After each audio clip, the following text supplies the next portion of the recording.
everybody, welcome back to Royalty Soaps. Would you like to make some blueberry bath bomb cupcakes with me today? Well, I certainly hope so, because this has been a highly requested video. I posted a picture yesterday in the Soaping 101 study hall on Facebook, and it had like 200 likes or something, and over 75 comments, and lots of people were saying, can you make a video? Can you make a video? And so, by popular demand, yes I can. Now I'm not going to show the actual making of the bath bombs because I think that's something that really you can make tons of different ways.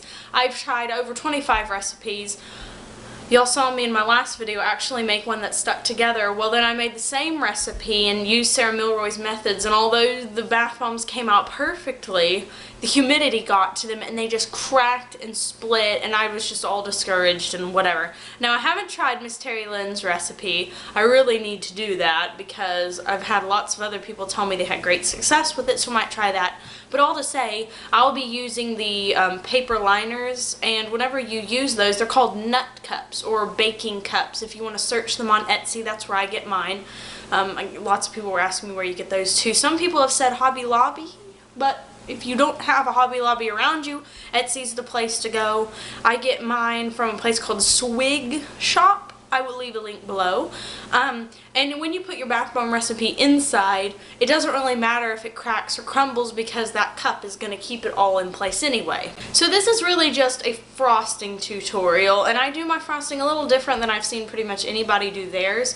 There's two different recipes that are really popular right now. One is the royal icing recipe with powdered sugar and meringue powder, and one is one with cocoa butter and baking soda, and I've never tried that before. I've never tried that recipe, so I can't really tell you if that works or not. I'm kind of scared to try it. I don't like trying new stuff. I know that this recipe gets me the big fluffy icing, like it's hard as a rock, and my customers like it, so that's the one that I'm sticking with. So all of that blab to say, let's get started. Okay, first thing, here's my dollar store bowl. Pretty easy. Second thing, here's my value sugar, great value powdered sugar. I think I pay like $1.50 for this. Walmart. And then I got this meringue powder. This is not Wilton meringue powder. This is meringue powder from a store called, oh shoot, I'm sure I'll remember it when I don't care. But it comes in this little bag just like this. I like this meringue powder better than Wilton's. I think it fluffies up better. That's just my own personal opinion. Here's my colorant. This is Neon Blue from TKB Trading. Here's my glitter. This is from the glitter source. It's called Crystal White, and it's 0.062 hexagon glitter. So it's a bigger glitter. And then my embeds are over there, you can't see them. Now the first thing I'm going to do is I'm going to take 1/4 of a cup of this meringue powder, okay? That's, I think 1/4 of a cup is equivalent to 3 tablespoons. Not really sure, I think that's right. The knife conveniently placed right there. I'm going to kind of tap it down, you see. Then I'm going to slide it off. Okay, flat surface, very good. Then I'm going to take 1/2 a cup of cold water, not warm water, cold water. It makes a difference, okay? Warm water is, it just takes longer to get stiffer peaks. I'm not joking. That really is the case. So there's 1/4, and here is another 1/4. Okay, so that's probably a little more water than what you're seeing other people say. Okay, here we go. Okay, another thing to note, you do not need a KitchenAid blender to do this. Okay, I've never owned a KitchenAid. They're way too expensive for someone like me. I bought this. This is Hamilton Beach just mixer thingy, and I got it for 20 bucks at Walmart, okay? It does the same thing. Now, it might take a little longer, but it works just as good. So I'm going to start mixing it, okay? Make sure you get all the edges.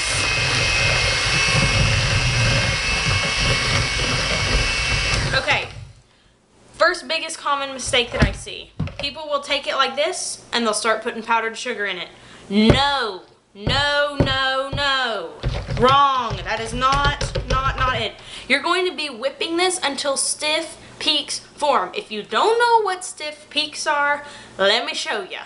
Okay, first let's show you what it's not. Do you see this? This is what I call the bubble fluff stage. It's really, really fluffy and there's some liquid in there. Not ready. Okay, here's the next stage. See that? All the bubble fluff is kind of gone. It's still liquidy. Not ready. Okay, now we are at what we call soft peak, or what I call soft peak. Okay, you see, it's kind of holding its shape a little bit. When you pull up, though, the peak kind of floppy flops over. Okay, this, not ready. This is ready. Do you see this? Do you see how it's fluffy? How when I pull up, it sticks, it makes a peak, and it sticks up. It doesn't fall, and it's not too wiggly. It's just a little bit wiggly. This should remind you of if you've ever had a lemon cream pie, and it has that nice fluffy stuff on top. Well, that's an actual meringue, just like what we're making today, kind of, sort of. And that's what this should look like. It should have the same consistency. You see, I'm moving the bowl. That peak is still staying up. This is what you want. Now over here in a separate bowl, I took my powdered sugar and my cup measure, and I measured out before sifting 4.5 cups of powdered sugar, and then I sifted it. Because if you sift it first, you're going to have more than 4.5 cups. You know, it's going to look like more because, you know, when you sift it, the air gets put in, all the clumps get broken up, and whatever. So make sure you measure it before you sift it, okay? And 4 cups, I have never, ever had a batch that was successfully thick enough with only 4 cups of powdered sugar. You're going to need at least 4.5. I have also mixed half a teaspoon of cream of tartar into the powdered sugar. This helps harden it up. So, while whipping, I'm going to start adding in the powdered sugar. Okay, so I've mixed in all of the powdered sugar, and you can see this is what it looks like. This is just me mixing it in. Now, I see people starting to pipe when they've just mixed it in, and I'm always like, no, your piping's just going to get flat and runny and not look very good. Don't do that. I know it looks pretty, and I know that when you pull it up, you think, oh, look at this little peak here. It must be ready to go, but it's really not, okay? So, mix in all your powdered sugar. Here's my blue colorant. I use about this much. And you're going to mix that in completely.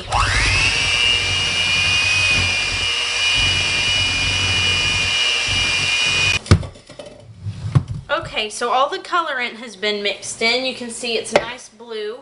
And, I mean, it's going to be easier for you to tell now because it's blue and not white. It's kind of hard to see white frosting against a white bowl. But, okay. Do you see how this looks glossy? It looks wet. You're going to whip this until most of that glossiness is gone. And it's going to take about 8 minutes, okay? And that's going to feel like forever. And your poor little beater is going to probably have a time of it. I know mine has, but don't worry, it can take it, just don't let it overheat. So I'm going to do this. I'm going to whip this all up until it gets to the proper consistency, and then I'll tell you how long it took me. But again, it's going to take around 8 to 10 minutes to get this to where it's actually pipeable and will hold its form as it's hardening. Okie dokie, so I've whipped approximately 6 minutes. This is what it looks like. Now you see it's still curling down. Whenever I pull up like this, whatever peaks, they're still bending, they're still moving, so you don't want it to look like that. Now, you know, you can see it's lost a lot of the shine, but it's still kind of shiny. Whenever I pull up, the peaks don't stay up, they flop over, so I know it's not ready. In fact, I'm going to add some more powdered sugar because I can just tell that no matter how much I whip, it's just going to need some more. So you can see this is almost a full cup. Not quite. I know that looks like a lot, and I'm sure some of y'all are just horrified because if you watch enough of these videos, they'll tell you add things in small increments, like 1 tablespoon. But if you feel more comfortable doing that and you whip and whip and whip, okay, but it just saves me a lot of time to do it this way, and I've done it enough to know about how much I need. Alright, so it has been 15 minutes, y'all. 15 minutes till it's gotten to the point that I want to work with it. Do you see how firm this is? Now, it's still sinking a little bit, naturally, because this is a lot of frosting, but look at the peaks. Do you see how when I pull up, the peak pretty much stays there? That's what you want. And it is going to move a little unless you just continue to add frosting. I've never gotten mine that thick before, so I don't know what to tell you. If you want to try it, go for it, but I don't have any experiments when it comes to that. The piping tip that I'm using is an Bakery Crafts 1A. It's a round tip. You can get it on Amazon. And I always pipe what kind of looks like a base piping almost for the bath bombs, because it gives the top frosting a little more stability. And this batch should pipe about 10 bath bomb cupcakes. Now I have more than that sitting on the tray, as you'll see, but they're not getting piped. Only piping some of them. Alrighty, here are the bath bomb bases. Here's the little cups I was talking about. It holds your bath bomb in completely. Now mine are hard as a rock and have kept their form. But if you don't have one, that's okay, because these will hold it in pretty good. Here's my piping bag. I've only filled it up to about here. Don't overfill your piping bag because it makes it very, very hard to squeeze the stuff out.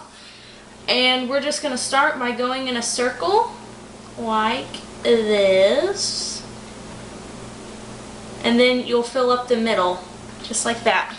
And I always let my bottom sit for about 5 to 10 minutes before putting the tops on, because that kind of gives it a little bit of time to form a shell, if you will, on the outside. You know how it gets kind of crusty?